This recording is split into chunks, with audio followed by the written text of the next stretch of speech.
One of the Trump administration's efforts have focused on rectifying human rights abuses. Today, the administration announced trade barriers for Chinese products known to be made with forced labor. Christina Bobb has that story from Washington.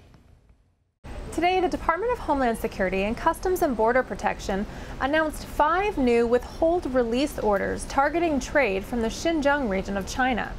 The Chinese government has detained more than 1 million Uyghurs and other ethnic and religious minorities in re-education internment camps, where many are subjected to forced labor and other human rights abuses. Customs and Border Protection announced the withhold release orders, known as WROs, to target human rights abuses. Specifically, 4 of the 5 WROs target specific products that the United States has determined that China is using slave labor to produce. Those 4 WROs target hair products, apparel, cotton and textiles made from the Uyghur cotton, and computer parts made in the region. This investigation has spanned more than 2 years in CBP investigations to pinpoint exactly which products are using forced labor. Acting CBP Commissioner Mark Morgan emphasized that this is not the first WRO and it won't be the last. CBP has issued 12 WROs on goods made from forced labor, and 8 of those were from China. Earlier this year, officials in New York and New Jersey detained a shipment of human hair wigs made from forced labor. CBP collected a $575,000 penalty from a company importing stevia, a sugar substitute, made from forced labor in a prison camp in China. CBP is sending a clear message that illicit, inhumane practices will not be tolerated. Commissioner Morgan referred to the conditions as despicable practices. The administration hopes that the WROs will encourage businesses and consumers to do due diligence. Americans can use our economic power to tell businesses that we will not allow companies to prey on vulnerable populations. Report forced labor entering our economy. Report it to CBP's trade violation reporting system. Forced labor is an atrocious human rights abuse, and CBP continues to engage forced labor head-on.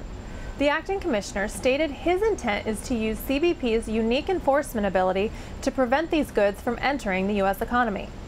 Deputy Secretary of Homeland Security Ken Cuccinelli stated that this year has been the most aggressive year in CBP's history to fight forced labor.